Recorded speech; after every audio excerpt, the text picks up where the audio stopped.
There are things a mother should never have to do for her own son. But I did them. And today, at 65 years old, after decades of silence, I finally found the courage to tell how my only son turned me into a prisoner in my own home, and how a simple meal changed everything forever. Good afternoon, my dears. My name is Margaret Wilson, but everyone around here calls me Miss Maggie.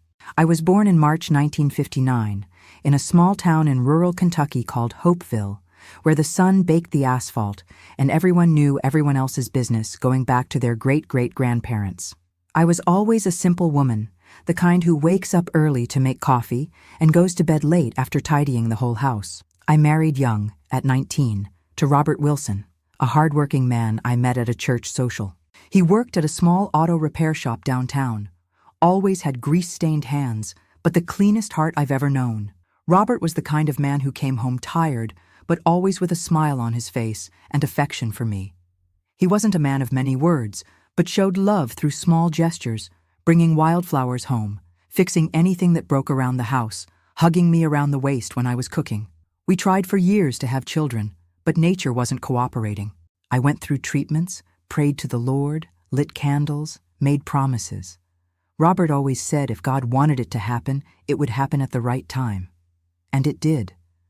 At 25, after 6 years of marriage, I got pregnant with my only son. Jason was born in December 1984, a chubby, healthy boy who rarely cried and smiled often. He was my prince, my treasure, the answer to all my prayers. Robert was so emotional he cried during the delivery, said he was the happiest man in the world. Having been so longed for, maybe we spoiled Jason more than we should have. Anything he wanted, we gave him. Any tantrum, we gave in. Any problem at school, we solved it.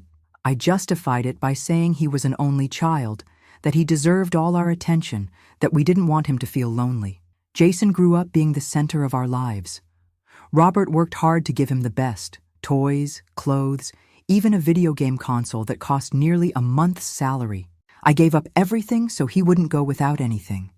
If there was money for new clothes, I bought them for Jason. If there was good fruit, I saved it for him.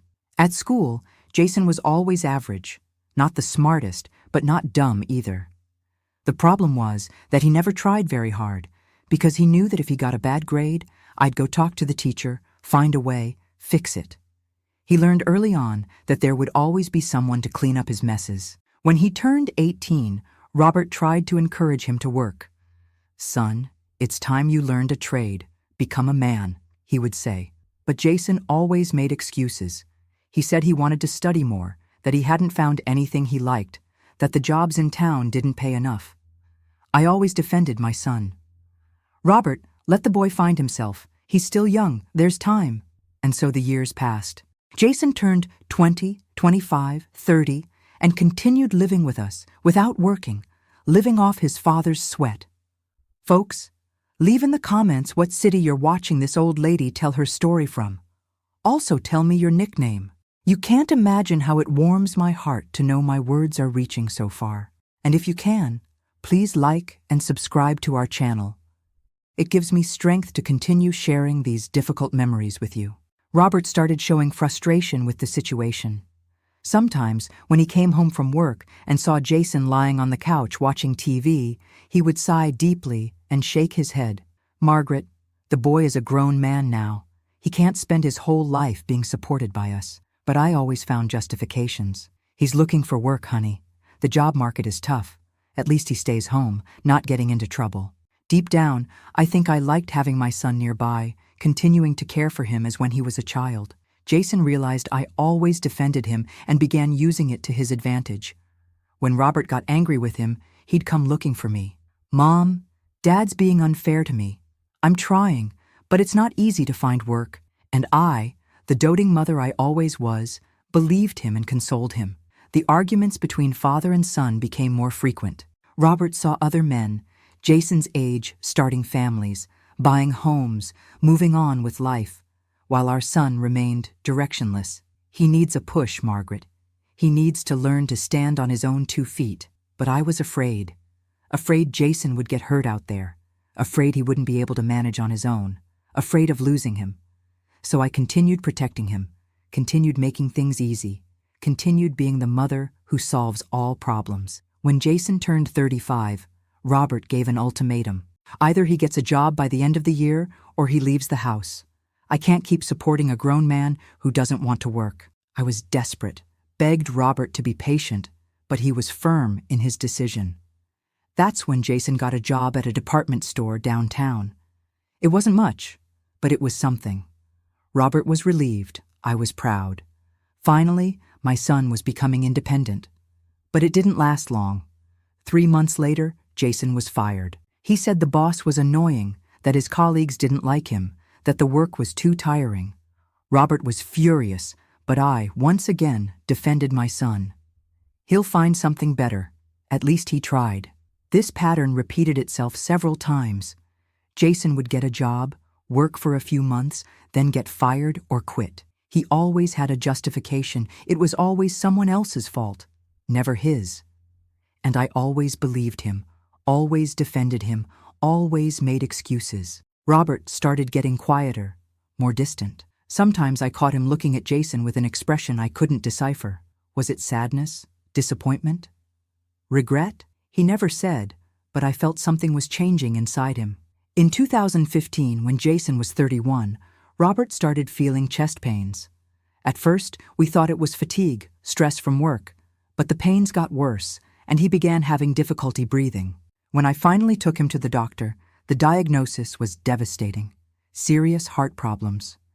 The doctor said Robert needed rest, less stress, special care.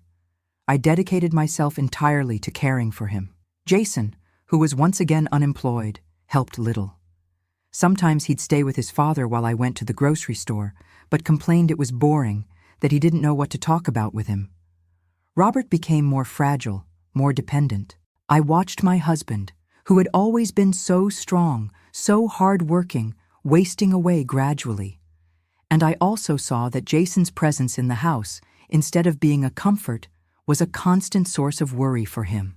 "Margaret," Robert said one afternoon, when he was weaker, "what will happen to Jason when I'm no longer here? He doesn't know how to do anything, doesn't know how to manage on his own. You can't take care of him your whole life." I held his hand, trying to reassure him. "Don't talk like that, honey. You're going to get better, and we'll take care of Jason together. He'll still find his way." But deep down, I was worried too. Jason was 32 and still acting like a teenager. He didn't know how to cook, didn't know how to do laundry, didn't know how to pay bills, didn't know how to handle basic responsibilities of adult life. Robert died on a September morning in 2016. Massive heart attack, the doctor said. There wasn't time to say goodbye, to say last words. He simply closed his eyes and departed, leaving a void in my life that was never filled again. The funeral was simple, as he always wanted. Jason cried a lot, seemed really shaken by the loss of his father. I thought maybe it would mature him, that maybe Robert's death would make him see life differently. But that's not what happened. In the first months after his father's death, Jason became even more dependent on me. He said he was sad, that he couldn't think about work, that he needed time to recover. And I, immersed in my own pain, accepted it. The pension I started receiving from Robert was small, but enough to support us. Jason said he would look for work when he felt better, that he would take care of me like Daddy did. I believed him, as I always had. But as the months passed, I noticed something changing in my son. He was no longer sad about his father's death. He was irritated, bitter, as if life had been unfair to him. He started making strange comments, blaming me for things that had nothing to do with anything. "If you hadn't protected me so much, I would be different," he would say. "If you had forced me to work, I would have learned. Now it's too late. I'm a failure because of you." I was confused by these accusations. How could my love, my protection, my care be blamed for his problems? I only wanted the best for my son, always did. But Jason was convinced I was responsible for all his failures. And worse, he was starting to take out that anger on me. At first, it was just harsh words, looks of contempt, coldness in his treatment. But gradually, the situation escalated to something much worse. It was in late 2016, about 3 months after Robert's funeral, that Jason showed his true face for the first time.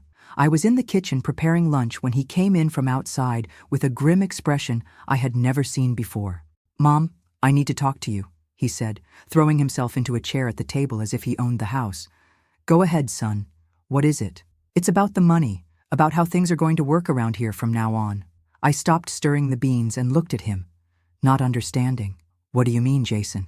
"You receive $200 in pension from Dad. That has to cover all the house bills and still leave enough for both of us to live on." "I know, son. I'm managing it carefully."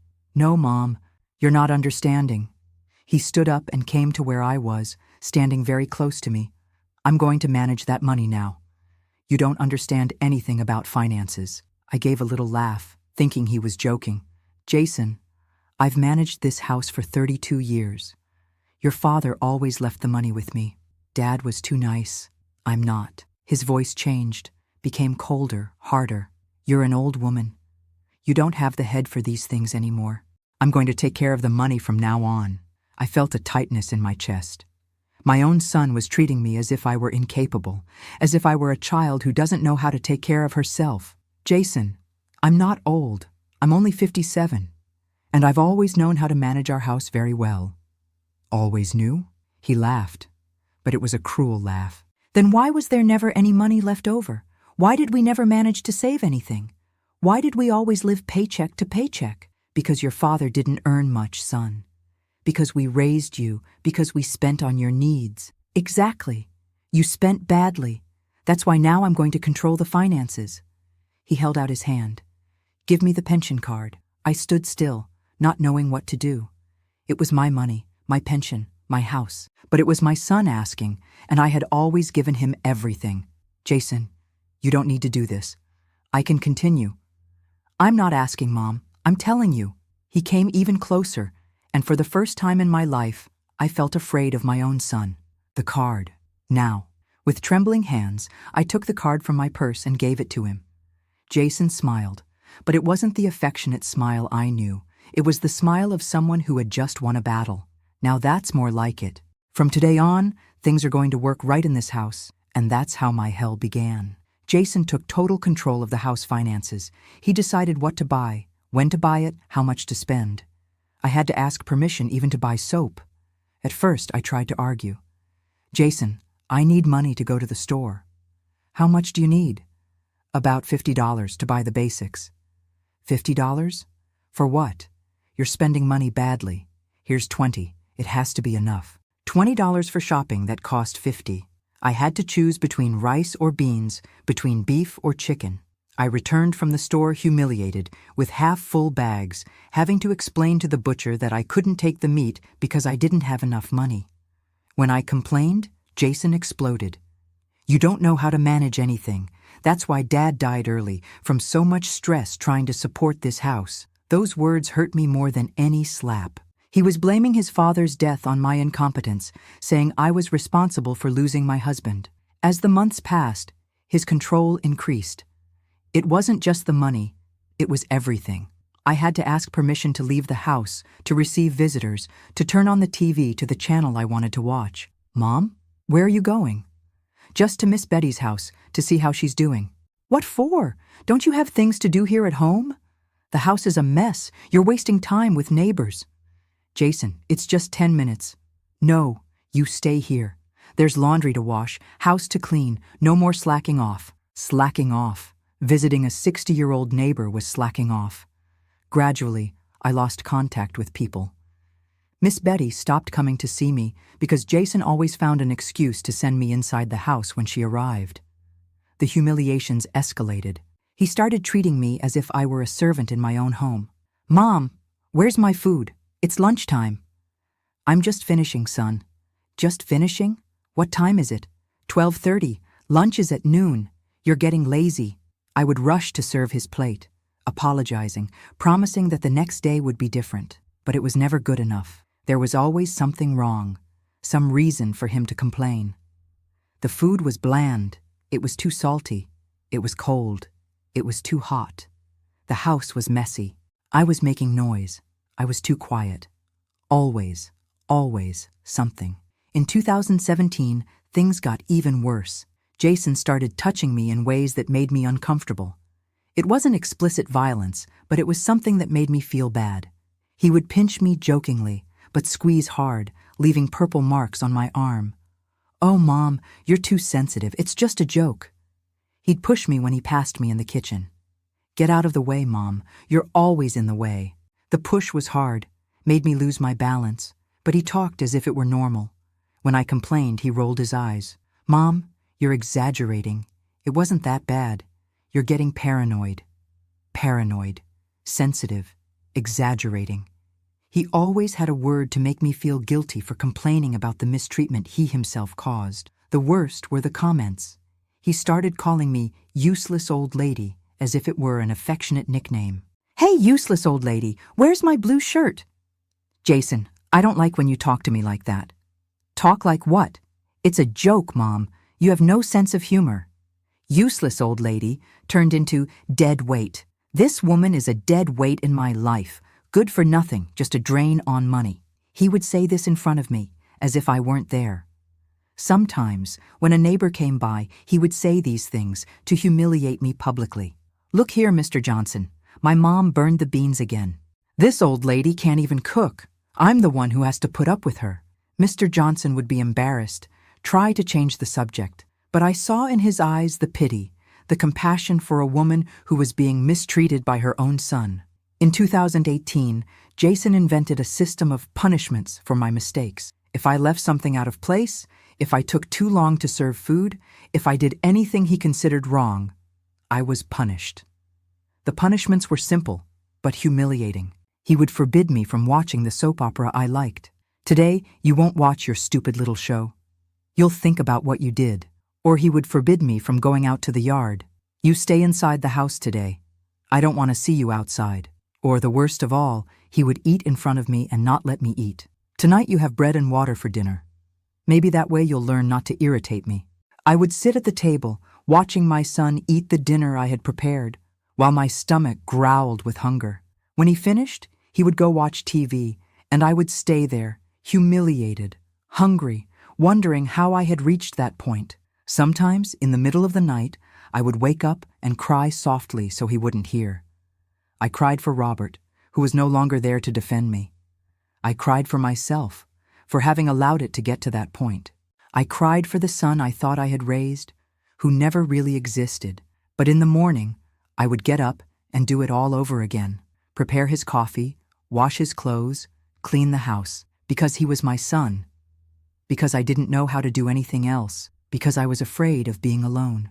Jason realized I wasn't going to react, that I would accept everything silently, and that encouraged him to go further. The pinches got stronger. The shoves got more violent. The insults got crueler. "You're a disgusting old woman," he would say when I sweated cooking in the heat. "You can't even take a bath properly." "You're stupid, Mom. Stupid and useless. I don't know how Dad put up with you for so long. You should have died instead of him. At least he was good for something." These words cut deeper than any knife. My own son wishing for my death, saying I was worthless, that Robert had married the wrong person. In 2019, things escalated to a level I never imagined possible. Jason started hitting me for real. They weren't just pinches or shoves anymore. They were slaps, punches in the arm, hair pulling. "You're making me nervous, Mom. You know I don't like it when you make me nervous." He spoke as if it were my fault, as if I forced him to hit me, as if I deserved every slap, every punch, every humiliation. I didn't tell anyone. I was ashamed. I was afraid. I had the illusion that I could change him, that I could win back the son I thought I had raised. But that son never existed. What existed was a 35-year-old man, an adult, who had chosen to torture his own mother as a way to take out his frustrations with life. And the worst was yet to come. Because in June 2019, Jason crossed a line I never thought he would cross. That was when he forced me to do something a mother should never be forced to do, for her own son. Before continuing the story, I want to see who's really watching me up to this point. Comment below the word family. Now, let's continue. It was on a Tuesday in late June 2019 that my life changed forever. I remember the day perfectly because it was my sister Claire's birthday, who lives in Cincinnati. I wanted so badly to call her. But Jason had cut off the landline 3 months earlier, saying it cost too much money, and my cell phone was out of minutes. "Jason, can I use your cell phone to call my sister? Just 2 minutes to wish her happy birthday." "No, my cell phone isn't a public payphone. You want to talk to her? Work and buy your own minutes." Work? Me, a 60-year-old woman whom he wouldn't even let leave the house alone? But I didn't say anything. I had learned that arguing with him only made things worse. That day, I was particularly nervous. I had woken up with a bad headache, the kind that feels like your head is going to explode. Maybe it was high blood pressure. Maybe it was the stress of living in that hell. I don't know. I just know my hands were shakier than normal. Jason woke up in a bad mood, as had become routine. He came down to the kitchen already huffing, already looking for something to nitpick. "Where's my coffee? What time is it?" "It's 7:30, son. It's almost ready." "Almost ready? What the hell is almost ready? I have commitments today." Commitments. He didn't work, didn't study, didn't do anything with his life. What commitments could he have? But I didn't ask. I had learned that questioning him was asking to be humiliated. I served the coffee trembling, trying not to spill anything. He ate in silence, but I felt his eyes observing me, looking for some flaw, some reason to explode. "This bread is stale," he said, throwing a piece on the plate forcefully. "I bought it yesterday, son. It's fresh." "Fresh? It's hard as a rock. You don't even know how to choose bread at the store." I took a deep breath, counting to 10 as I always did. "I'll buy another one today, son." "Buy it with what money? You think money grows on trees?" It was always like this. He would complain about something, but when I offered to fix it, he would complain about the money. A vicious cycle that had no end. After breakfast, he went to his room to watch TV. I started cleaning the house, trying not to make noise to avoid irritating him. I vacuumed, mopped, organized everything. When I finished, it was almost noon. "Jason, I'm going to start making lunch. What do you want to eat?" "Make rice, beans, ground beef, and French fries. And don't burn anything today." I went to the kitchen and started preparing everything. The headache was getting worse, and my hands were shaking more and more. I put the rice on the stove, the beans in the pressure cooker, prepared the ground beef, peeled the potatoes. While cooking, I kept thinking about my life. How had I reached this point? How had a woman who was always respected, who raised a son, who had a happy marriage, become a prisoner in her own home? At 1:30 in the afternoon, the food was ready. I called Jason for lunch. He came down with a grim face, as always. He sat at the table waiting to be served like a king. That's when it happened. I was serving his plate, with my hands shaking because of the headache and nerves. When I went to put the ground beef on the plate, a little fell on the table. It was a small spoonful, almost nothing. Any normal person would clean it with a napkin, and that would be it. But Jason wasn't a normal person. He was a monster disguised as a son. He looked at the meat that had fallen on the table, then looked at me. His eyes changed, became dark, filled with a rage I had never seen before. "What the hell is this?" he shouted, getting up from the chair abruptly. "I'm sorry, son. My hands are shaking today. I'll clean it." "Clean it? Clean it?" He yelled so loudly I was afraid the neighbors would hear. "You're throwing food away, wasting my money." "It wasn't on purpose, Jason. It was just a little." "A little? A little?" He took the plate I was serving and threw it on the kitchen floor.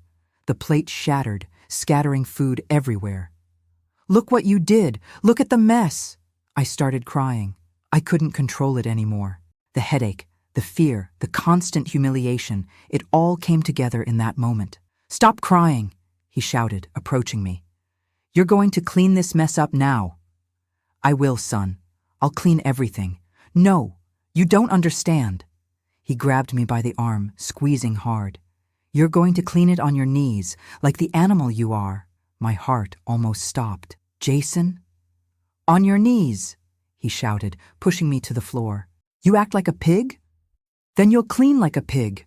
I fell to my knees on the kitchen floor, in the middle of that scattered food. My pants got dirty. My knees hit the cold floor. But the physical pain was nothing compared to the pain in my heart. "Clean it," he ordered, standing beside me like a soldier watching a prisoner. "Clean up all this mess you made." With trembling hands, I began gathering the broken pieces of the plate. Some shards cut my fingers, but I didn't stop. I couldn't stop. He was there watching my every move. Faster! You think I have all day to watch you? I gathered the pieces of the plate, cleaned up the scattered food. But when I finished and tried to get up, he pushed me back to the floor. Who said you could get up? You're not done yet. I am done, son. Everything's clean. No, you're not. He took my plate, which was still intact on the table, and threw it on the floor too. Now you're going to eat, off the floor. Like the animal you are. I looked at him, not believing what I was hearing. Jason, for God's sake, eat! He shouted, pointing to the food on the floor. You waste food, then you'll eat off the floor. Go! At that moment, something died inside me. It wasn't just the food that was on the floor. It was my dignity, my self-respect, my humanity. My own son was treating me like an animal. Jason, I'm your mother, I whispered, tears streaming down my face. My mother? My mother would be a dignified person, not a useless old woman who's good for nothing. He crouched down, getting to my level. You want to be treated like a person, then act like a person. Until then, you're less than a dog. I looked at the food on the floor. Rice, beans, ground beef, all mixed with the shards of the plate. It was nauseating. It was degrading. It was the most humiliating thing anyone could do to another human being. I'm waiting, he said, crossing his arms. Either you eat now, or you don't eat today, and tomorrow, and the day after, until you learn not to waste food. I closed my eyes, trying to find strength, trying to remember who I was before all this, trying to find the strong woman who raised a son, who managed a household, who had a dignified life, but I couldn't find her. I only found a broken, humiliated woman who no longer had the strength to fight, a woman who had become a prisoner of her own son. And then, with trembling hands, I bent down and started eating. Off the floor, like an animal. Tears dripped onto the food as I chewed. The taste was horrible, not just because of the dirt, but because of the humiliation. Each bite was a part of my soul being destroyed. Jason stood there watching. Sometimes he would give a little laugh, as if it were the most amusing thing in the world. Other times he would sigh, impatient, as if I were taking too long. Faster. I'm waiting to watch my program. I tried to eat faster, but my stomach was in knots. Several times I wanted to vomit, but I swallowed the nausea along with the food. I couldn't stop. I couldn't displease him anymore. When I finished, he bent down and ran his hand through my hair, as if I were a dog that had obeyed a command. See? When you behave, things flow better. Now get up and clean this mess properly. I got up with difficulty. My legs were numb from being on my knees for so long. My mouth was dirty. My face was swollen from crying so much. And take a shower. You stink. He left the kitchen whistling, as if nothing had happened, as if he hadn't just completely destroyed his own mother's dignity. I stood there, in the middle of the kitchen, not knowing what to do, not knowing how to continue living after that, not knowing how to look at myself in the mirror. I cleaned the kitchen in silence, mechanically. I gathered the remaining shards, mopped the floor, washed the dishes. All on autopilot, because my mind was elsewhere. I was thinking about how I had reached that point. How a mother who gave everything for a son could be treated that way. How the unconditional love I felt for him could be so poorly returned. But mainly, I was thinking about one thing. That had been the last time. The last time he would humiliate me like that. The last time I would accept being treated as less than a human being.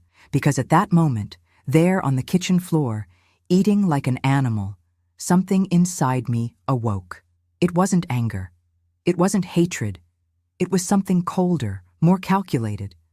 It was the determination of a woman who had nothing left to lose. Jason had crossed a line that should not have been crossed. And he didn't know it, but he had just awakened a side of me he had never seen before. The side of a woman who had survived 60 years of life, who had raised a son alone after her husband's death, who had managed a household for decades. As I washed my face in the bathroom, I looked at myself in the mirror. My eyes were red, My face was swollen, but there was something different there. A determination that didn't exist before. That night, lying in bed, I couldn't sleep. I kept looking at the ceiling, planning, thinking, calculating. Jason thought he had completely broken me. He thought I would accept anything from that moment on. But he was wrong, because sometimes when you hit rock bottom, there's nowhere to go but up, and I had hit my rock bottom that day. Now all that was left was to rise, and I knew exactly how I was going to do it. That night, after what happened in the kitchen, I didn't sleep a wink. I lay in bed, looking at the ceiling, feeling something strange growing in my chest. It wasn't anger. It wasn't hatred. It was something colder, more calculated. It was the certainty that this couldn't continue. Jason had gone to sleep as if nothing had happened. I heard him laughing, watching TV in his room, as if having humiliated his own mother was just another normal day in his life. But for me, that day had changed everything. At 3 a.m, I got out of bed and went to the kitchen. I sat in the same chair where everything had happened a few hours before. I looked at the floor where I had been forced to eat, where my dignity had been trampled by my own son. It was at that moment that I made a decision. I would no longer accept it. I would no longer bow my head. I would no longer allow him to treat me like an animal. But I wouldn't do anything impulsive either. Nothing that could harm me later. I began to plan. Jason thought he was smart, that he controlled me completely. But he had underestimated one thing. I was his mother. I knew him better than he knew himself. I knew all his weaknesses, all his fears, all his habits. In the days that followed, I began to observe everything with different eyes. His routine, his schedule, his habits. Jason always woke up at 8 a.m, had breakfast watching TV, then went back to his room. He only came out for lunch and dinner. The rest of the time, he stayed locked in his room, watching movies on the computer. He thought I was just a useless old lady who didn't understand anything about technology, but he forgot that I had worked as a secretary before getting married, that I knew how to use a computer, that I understood more than he imagined. A week after that terrible day while he was sleeping, I went into his room and took his cell phone. I knew the password because I had seen him type it several times. It was 1234, the most obvious thing in the world. Typical of Jason, he thought he was smart, but he was too lazy even to create a decent password. I downloaded a voice recorder app. It took me about 20 minutes to understand how it worked, but I managed. I tested it a few times, recording my own voice, until I was sure I knew how to use it properly. I put the cell phone back in place and returned to my room.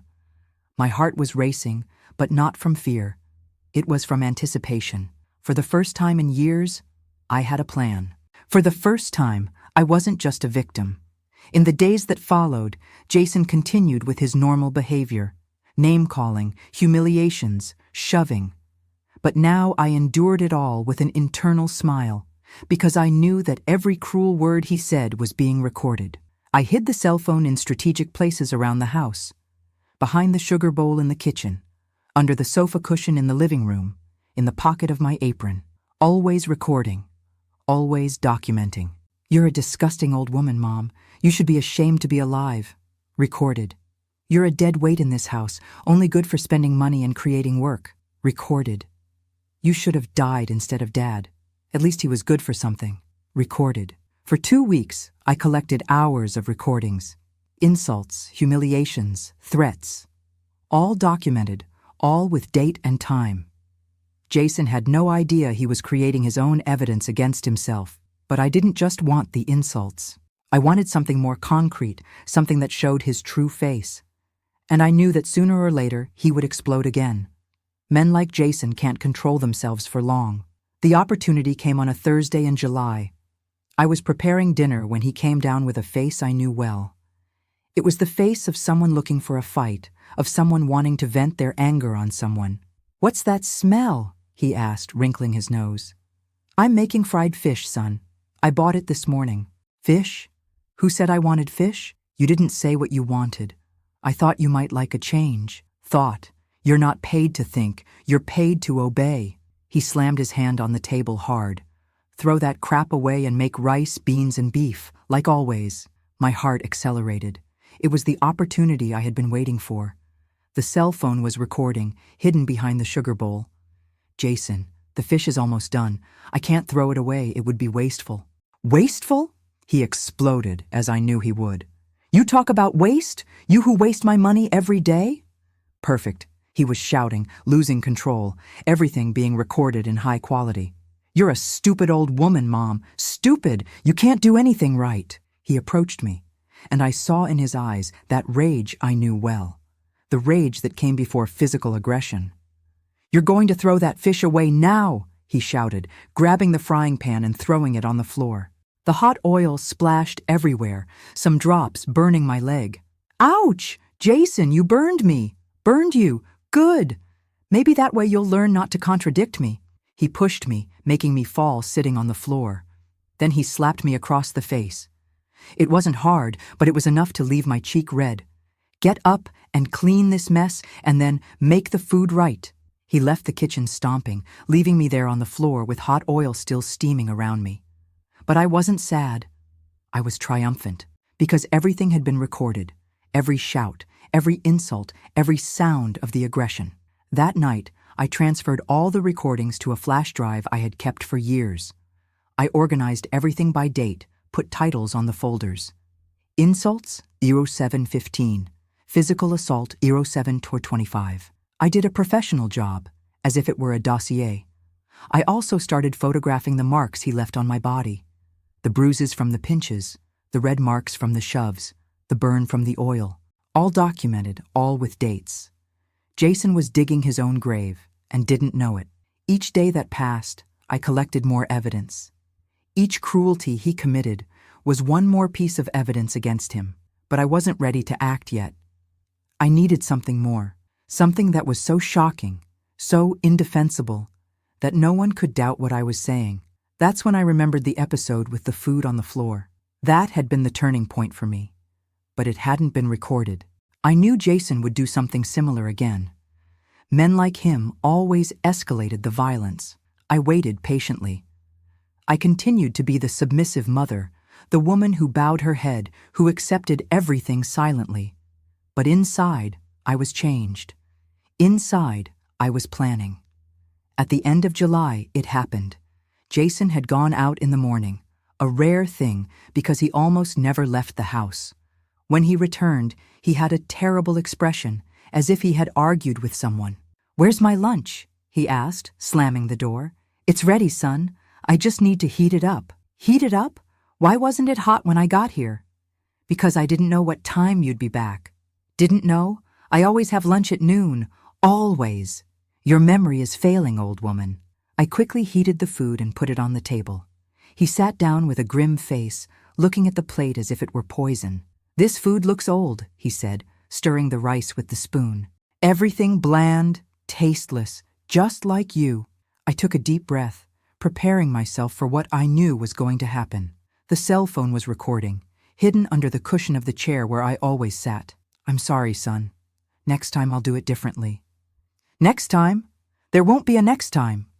He stood up abruptly, knocking over the chair. "I can't stand this bad food anymore. I can't stand you anymore." He took the plate and threw it on the floor, just like he had done weeks before. The difference is that this time, I was prepared. This time, everything was being documented. "Clean it," he shouted, pointing to the mess. "And eat off the floor again.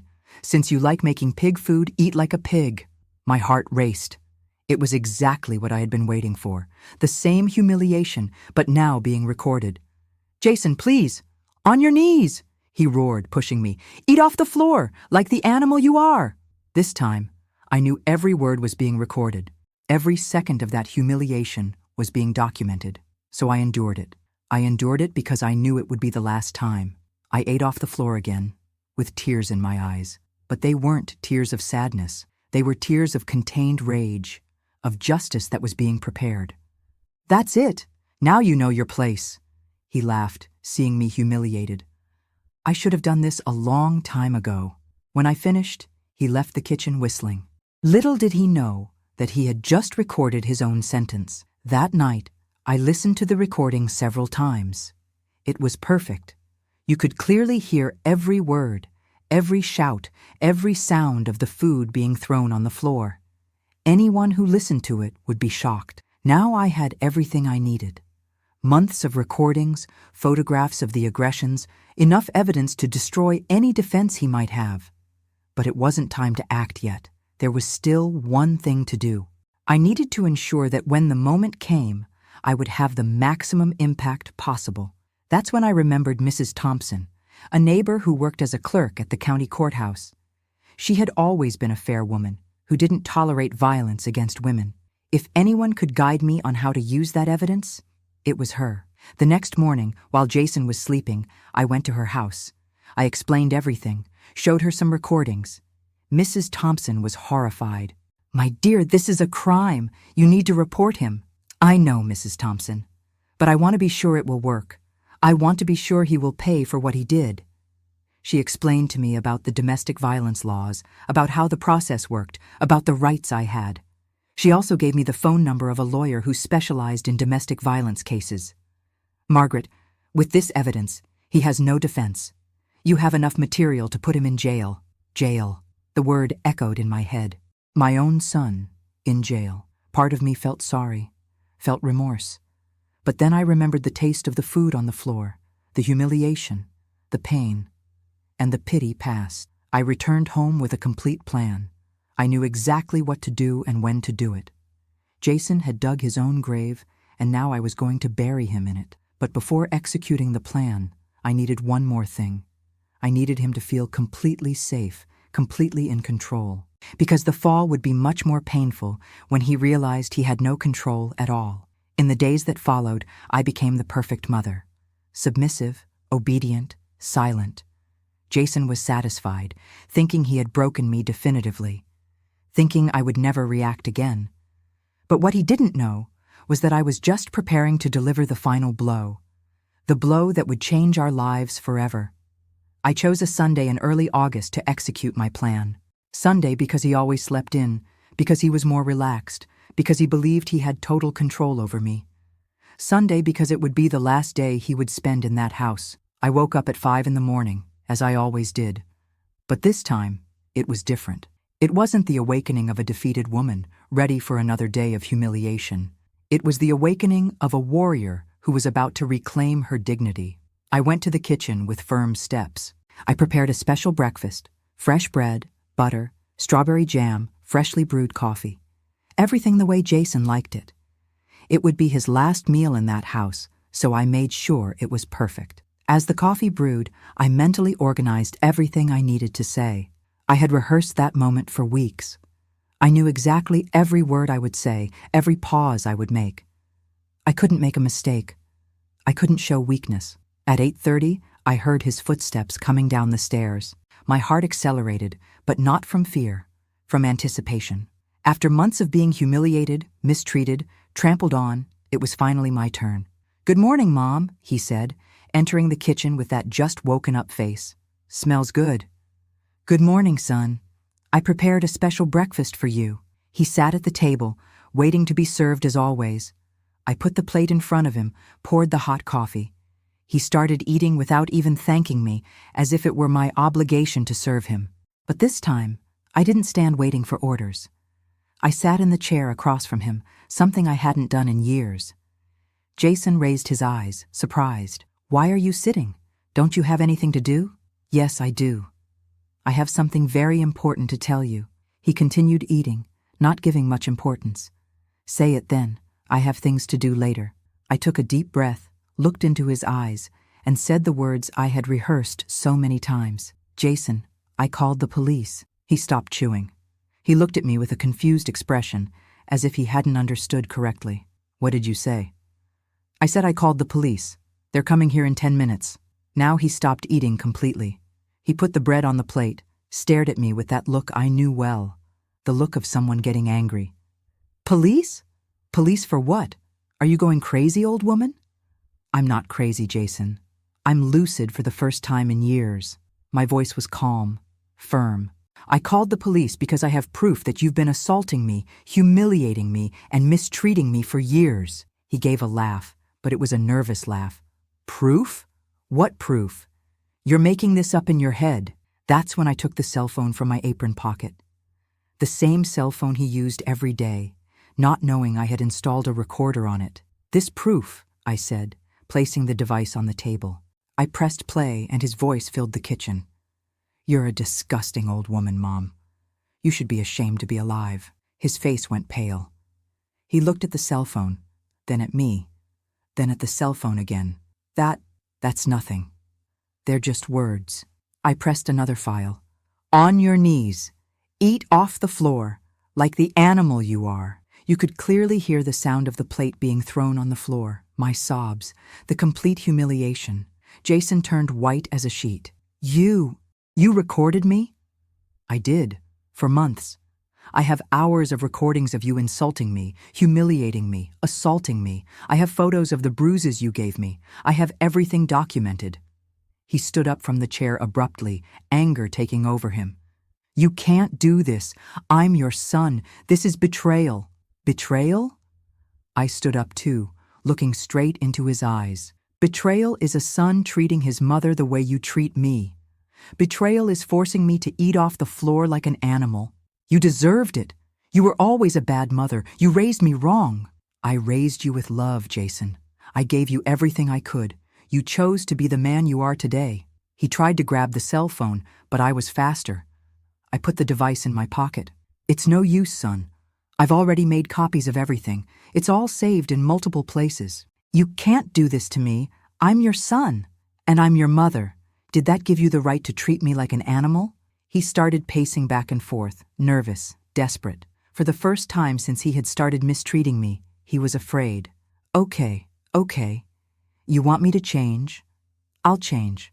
I promise I'll change." "I don't want your promises anymore, Jason. I've heard too many promises." "Then what do you want?" I looked at him, at that 35-year-old man I had raised, whom I had loved unconditionally, whom I had protected from everything and everyone. And I felt pity, but not enough to back down. "I want you to leave my house. Now." "Leave? To where? This is my house too." "No, it's not. This house is in my name. You never contributed anything. You never paid a bill, never worked properly. You're just an invader I tolerated out of love." "You can't kick me out. I have nowhere to go." "You should have thought of that before treating me like garbage." He tried one last card, going back to being the loving son I remembered from his childhood. "Mom, please. I know I was wrong, but I'm your son. You can't abandon me." For a moment, just a moment, my heart softened. I remembered the boy he was, the nights I spent caring for him when he was sick, the smiles he gave me when he was a child. But then I remembered the taste of the food on the floor. I remembered the bruises, the insults, the humiliations. I remembered the woman I had become because of him. "You have two options," I said, looking at the clock on the wall.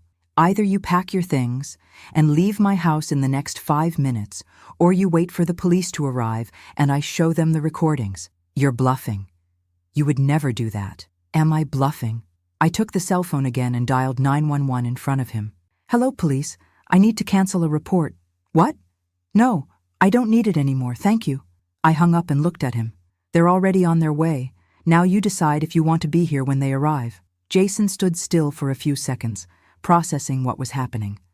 For the first time in years, he didn't have control of the situation.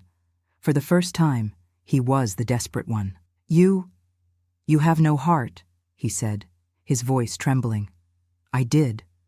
You destroyed it." He tried one last time to intimidate me, taking a step forward with that angry face I knew well. "You're going to regret this, old woman. You'll be alone, with no one to take care of you. I'd rather be alone than live with someone who hates me." "I don't hate you." "Yes, you do, and I'm tired of pretending I don't see it." At that moment, we heard the sound of a siren approaching. Jason looked at the window, then at me, then at the window again. "They're coming," I said calmly. Last chance. That's when he broke, completely. He started crying, begging, promising he would change. "Mom, please, I promise I'll be different. I promise I'll work. I'll take care of you. Please don't turn me in to the police."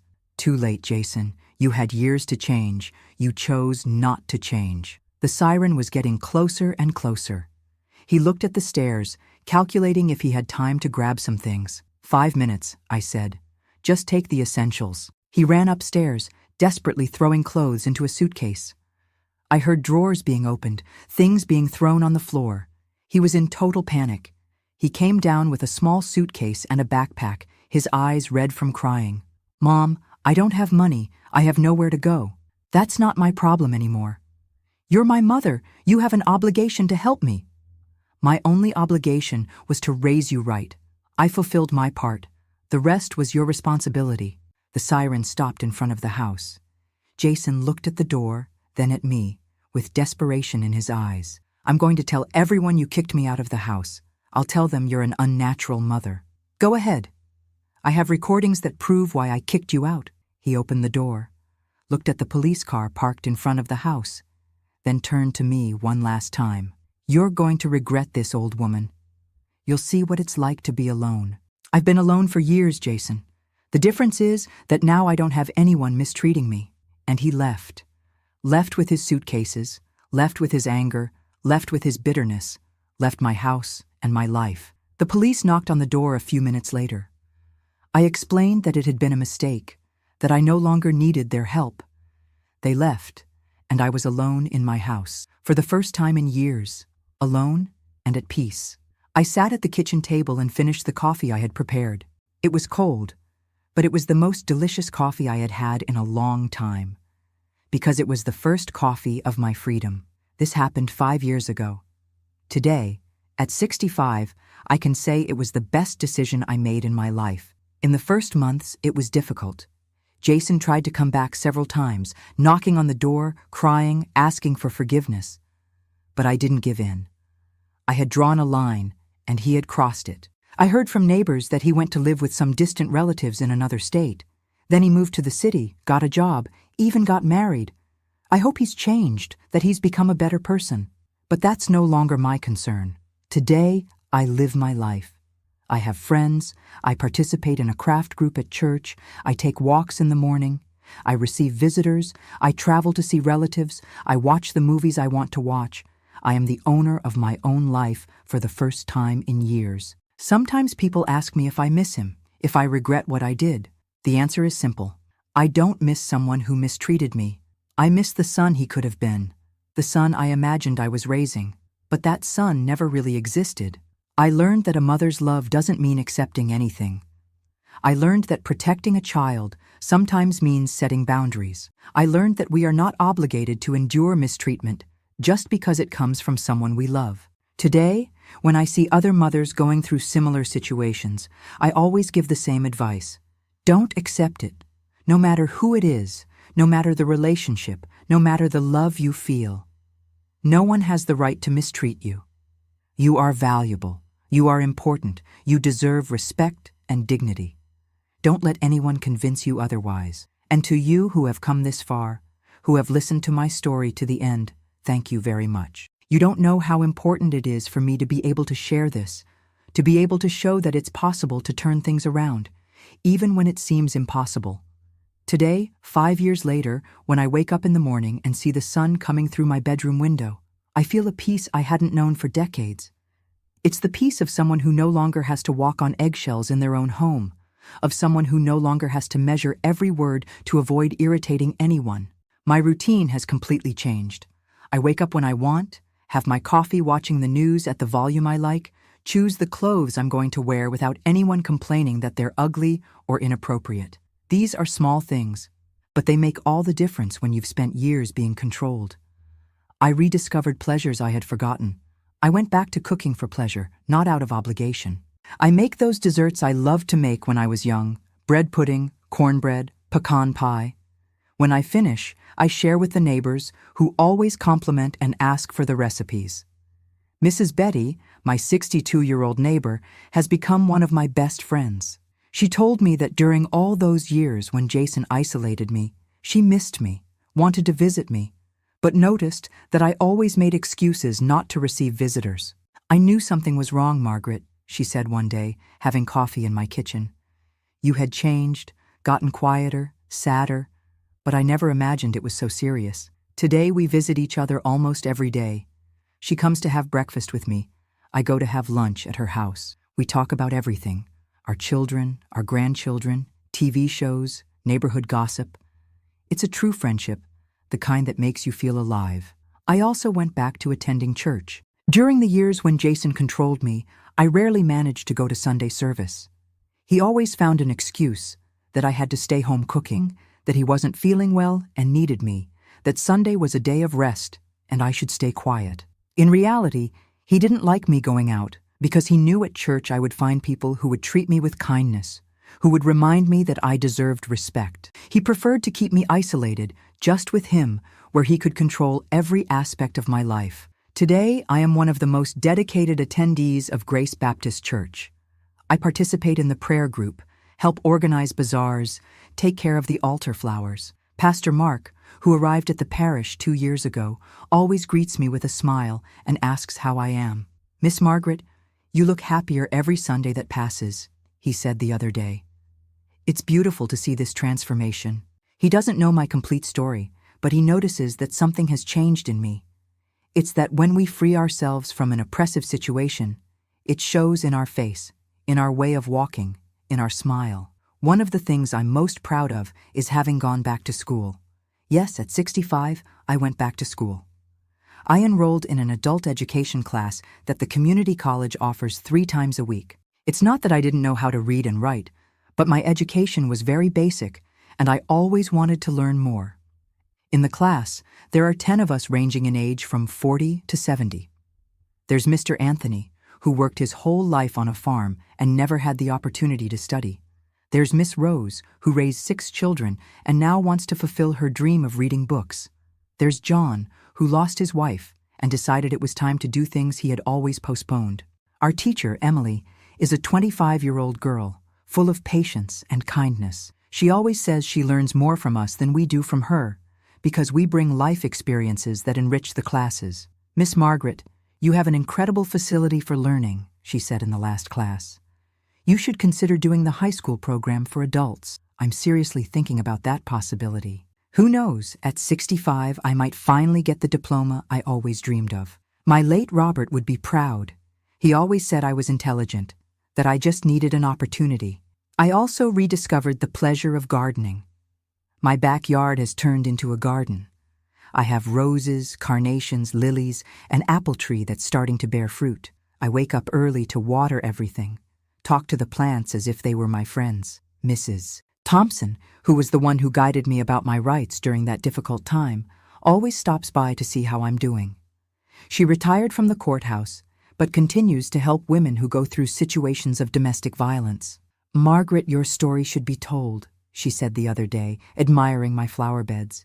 "It could help other women find courage." That's why I decided to share my experience. It's not easy to relive these memories, but if it can help a woman not accept mistreatment, it's worth it. I also have my little luxuries.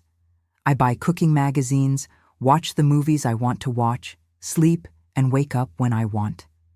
I can spend my money on what makes me happy: a new lipstick, a cake from the bakery, a gift for a friend. For my last birthday, I turned 65. For the first time in decades, I was able to celebrate as I wanted. I invited my friends from church, made a special lunch, received gifts, laughter, hugs. It was a perfect day. I remembered how my birthdays were when Jason lived here. He never remembered the date, never congratulated me, never made an effort to make the day special.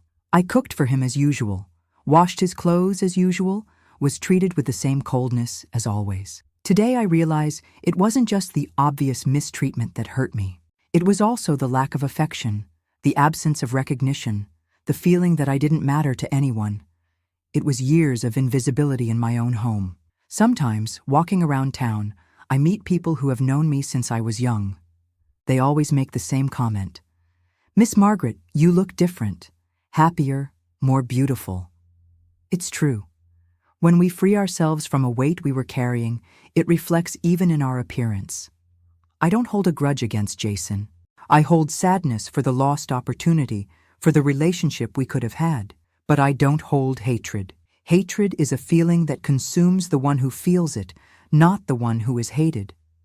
I prefer to use my energy to build a better life. I heard from a neighbor that he got married and had a daughter. I hope he's a better father than he was a son. I hope he treats his wife with respect, that he doesn't repeat with them the mistakes he made with me. I hope he learned something from everything that happened. But that's no longer my responsibility. My responsibility now is to myself, to my happiness, to my peace. And I can say with all certainty that I've finally found these things. If this story touched you in some way, please leave a like on this video and subscribe to our channel. Your likes and subscriptions give me strength to continue sharing these memories, to show that we are not alone in our struggles. Because life teaches us that there is always a way out, there is always a way to start over. Sometimes it comes disguised as courage, sometimes as dignity, sometimes as self-love. But it always comes. On that Sunday in August, I didn't just kick my son out of the house. I reclaimed my life, my dignity, my peace.